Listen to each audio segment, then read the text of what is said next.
नमस्कार, आप देख रहे हैं मौसम तक चैनल और ये है 3 दिनों के मौसम पूर्वानुमान का बुलेटिन। आज 10 मार्च है, 10 से लेकर 12 मार्च को देश भर में कैसा मौसम रहेगा, इसकी बात करेंगे। और जैसा कि आप जानते हैं कि 10 और 12 ये 2 दिन ऐसे हैं जब उत्तर भारत के भागों पर डब्ल्यूडी है और डब्ल्यूडी का इम्पैक्ट उत्तर भारत के पहाड़ों पर कई राज्यों में, मैदानी इलाकों में भी कई जगहों पर देखने को मिलने वाला है क्योंकि हवाओं का रुख बदल गया है, बादल आने लगे हैं। पंजाब, हरियाणा, दिल्ली, राजस्थान या उत्तर प्रदेश और उत्तरी मध्य प्रदेश के भागों पर कई जगहों पर बादलों का प्रभाव बढ़ना शुरू हो गया है। आपको एक चीज़ और बता दूं कि 15 मार्च से पहले जहां उत्तर भारत के पहाड़ों पर बारिश या हिमपात की संभावना है, मैदानी इलाकों में कुछ जगहों पर बारिश की संभावना है, वहीं मध्य भारत के भागों में अगले पखवाड़े में यानी कि 16 मार्च के बाद कई जगहों पर बारिश की संभावना बनने वाली है और इसमें पूर्वी मध्य प्रदेश और महाराष्ट्र के विदर्भ, मराठवाड़ा के रीजन तमाम मिला के ये वाला जो रीजन है, ये प्रभावित होगा। ये आगे की बातें हैं, लेकिन आपको अलर्ट कर रहा हूँ पहले से ही ताकि आप तैयार रहें।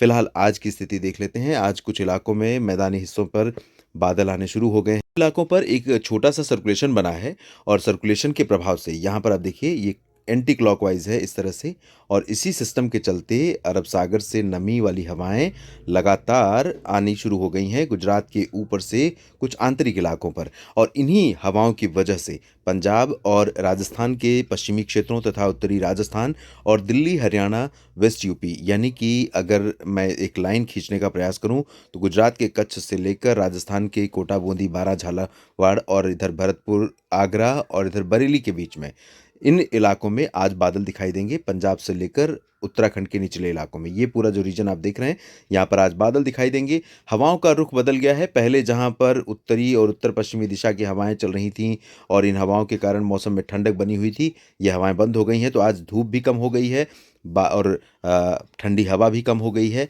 और मौसम यूजुअली दिन का ठंडा ही रहेगा। वजह यह है कि बादल रहेंगे तो ठंडक रहेगी और हवा का रुख बदलने की वजह से जो हवा में ठंडक थी वो थोड़ा सा रिड्यूस हुई है। तो धूप का असर कम होगा बादलों के कारण और हवा में ठंडक जो कम हुई है वो वो जो है मैनेज करेगी या मेंटेन करेगी जो पिछले दिनों से दिन का तापमान बना हुआ था।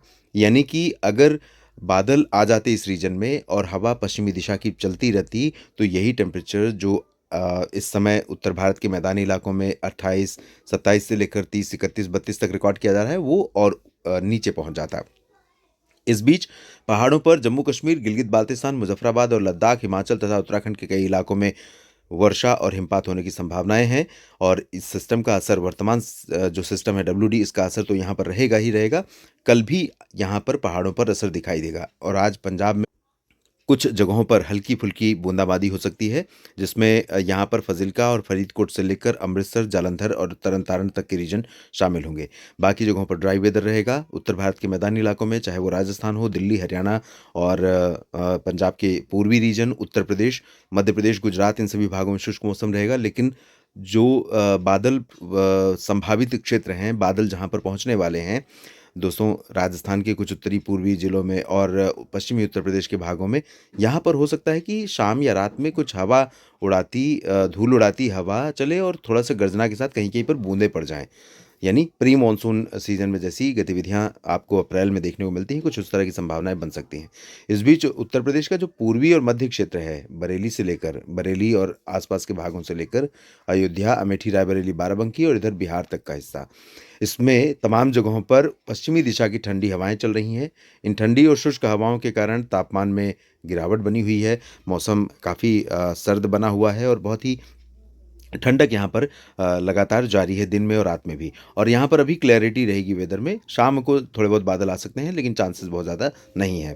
पूर्वोत्तर में अरुणाचल में थोड़ी संभावना रहेगी, बाकी जगहों पर फिलहाल क्लियर वेदर रहेगा, थोड़ी बहुत नमी ज़रूर देखने को मिल सकती है। ओडिशा और छत्तीसगढ़, झारखंड और गंगीय पश्चिम बंगाल तथा आसपास के तेलंगाना और उत्तरी तटीय आंध्र प्रदेश तथा विदर्भ के कुछ हिस्सों में बादल बन सकते हैं, बाकी जगहों पर चांसेस नहीं है और इधर तटीय केरल और तटीय कर्नाटक और आंतरिक इलाकों में कुछ जगहों पर थोड़े बहुत बादल दिखाई दे सकते हैं। इसके अलावा मुख्यतः शुष्क मौसम रहेगा, चाहे वो मुंबई हो, मुंबई समेत महाराष्ट्र के रीजन हो या नासिक, पुणे से लेकर इधर पूर्वी महाराष्ट्र का हिस्सा हो और बेंगलुरु से लेकर बेल्लारी तक का हिस्सा, इधर तिरुपति से लेकर तेलंगाना तक का हिस्सा, इन सभी भागों में शुष्क मौसम रहेगा।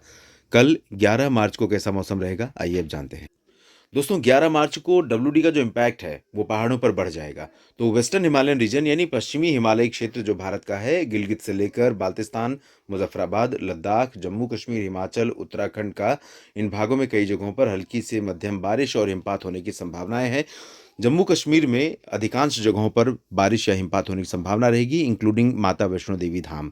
और इस बारिश या हिमपात के चलते यहाँ पर दिन के तापमान में बड़ी गिरावट हो रही है और मौसम में ठंडक बढ़ गई है। लेकिन नीचे के इलाकों में अगर देखें तो यहाँ पर बादल जो हैं वो सुबह तो रहेंगे, लेकिन दोपहर आते-आते बादल यहाँ साफ हो जाएँगे, चाहे वो पंजाब हो या राजस्थान और गुजरात, हरियाणा, दिल्ली, मध्य प्रदेश और उत्तर प्रदेश, बिहार, झारखंड, पश्चिम बंगाल, इन अधिकांश इलाकों में कल बादल साफ हो जाएँगे और पश्चिमी दिशा की हवाएँ फिर से यहाँ पर चलने लगेंगी। तो दिन में धूप और ठंडक का मिला-जुला कॉम्बिनेशन देखने को मिलेगा, कॉम्बो देखने को मिलेगा, लेकिन सुबह के समय यहाँ पर बादल रहेंगे, तो कहीं-कहीं पर गतिविधि हो भी सकती है पंजाब और आस-पास के इलाकों में, लेकिन बहुत ज़्यादा चांसेस नहीं है। और इधर जो पूर्वी रीजन है या पूर्वोत्तर रीजन है, यहाँ पर अरुणाचल को छोड़कर बाकी सभी जगहों पर आप देखें, अरुणाचल ही नहीं बल्कि सिक्किम और उप हिमालय पश्चिम बंगाल, इन भागों में कहीं-कहीं पर बादल रहेंगे। इसके अलावा असम, मेघालय, नागालैंड, मणिपुर, मिज़ोरम, त्रिपुरा और इधर झारखंड, बिहार, पश्चिम बंगाल, ओडिशा, छत्तीसगढ़, मध्य प्रदेश, महाराष्ट्र, गुजरात और तेलंगाना, आंध्र प्रदेश, कर्नाटक, तमिलनाडु, केरल, सभी जगहों पर ड्राई वेदर के बीच में यहाँ पर तटीय इलाकों में कई जगहों पर बादल छाएँगे। तटीय इलाकों में मतलब आंध्र प्रदेश के तटीय इलाकों में और तमिलनाडु के और साथ ही साथ केरल के कुछ तटों पर बादल दिखाई दे सकते हैं। और इसके बाद तीसरे दिन यानी कि 12 मार्च को कैसा मौसम रहेगा जब फिर से एक डब्ल्यूडी उत्तर भारत में पहुंचेगा, आइए ये भी जान लेते हैं। 12 मार्च को तो वर्तमान सिस्टम का ही असर यहाँ पर दिखाई पड़ेगा और जो 12 मार्च को सिस्टम आएगा, उत्तर भारत के भागों के करीब पहुंचेगा, उसका असर हमें 13 मार्च से दिखाई पड़ेगा। तो फिलहाल 12 मार्च को हल्की बारिश होने की संभावना या हिमपात होने की संभावना पहाड़ों पर और मैदानी इलाकों में अगर हम देखें तो मैदानी इलाकों में पंजाब से लेकर गुजरात और राजस्थान, हरियाणा, दिल्ली, उत्तर प्रदेश, इन भागों में कुछ हिस्से ऐसे होंगे। पंजाब में खासतौर पर फाजिल्का और मोगा तक, पटियाला और दिल्ली, हिसार, अंबाला से लेकर इधर उत्तर प्रदेश के अधिकांश इलाकों में, बिहार के अधिकांश भागों में ठंडी उत्तर पश्चिमी हवाएं चलती रहेंगी, तो यहाँ पर ठंडक रहेगी। शेष भागों में चाहे वो राजस्थान हो या मध्य प्रदेश, झारखंड हो या पश्चिम बंगाल और बिहार का दक्षिणी हिस्सा और गुजरात, महाराष्ट्र, तेलंगाना, आंध्र प्रदेश, तमिलनाडु, केरल, कर्नाटक, इन सभी भागों में ड्राई या ह्यूमिड विंड्स चलती रहेंगी और इन भागों में फिलहाल सर्दी अपेक्षाकृत या कह सकते हैं कि सर्दी नहीं रहेगी बल्कि मौसम गर्म रहेगा अपेक्षा से। इस बीच पूर्वी भारत के भागों में यहाँ पर गंगीय पश्चिम बंगाल और झारखंड के कुछ हिस्सों में बादल बढ़ते हुए शुरू होंगे और धीरे-धीरे यहाँ पर माहौल बनेगा और आने वाले समय में मध्य भारत में 15 मार्च के बाद मौसम बदलेगा। और ये जो सिस्टम है जब ये भारत के ऊपर पहुँचेगा तो अनुमान है कि 13-14 मार्च में कई जगहों पर इसका प्रभाव हमें उत्तर भारत के मैदानी इलाकों में दिखाई देगा। हालाँकि 12 मार्च को भी पंजाब से लेकर राजस्थान, हरियाणा, दिल्ली, वेस्ट यूपी और गुजरात के कुछ हिस्सों में, उत्तर पश्चिमी मध्य प्रदेश में कई जगहों पर बादल यहाँ दिखाई दे सकते हैं। इस बुलेटिन में भी इतना ही। आप लगातार बने रहिएगा मौसम तक चैनल और न्यूज़ मीडिया मंच के साथ। जानकारियाँ मौसम की जो आपके काम की हैं वो लगातार मैं आप तक पहुँचाता रहूँगा। आपको चैनल को सब्सक्राइब करना होगा, बेल आइकन पर क्लिक करना होगा और अगर आप मौसम तक चैनल को सपोर्ट करना चाहते हैं तो आप जो ज्वाइन का बटन है सब्सक्राइब के बगल में, उसको क्लिक करके जो भी मेंबरशिप आपको ठीक लगता है उसके माध्यम से ज्वाइन कर सकते हैं। आप सभी का दिल से शुक्रिया।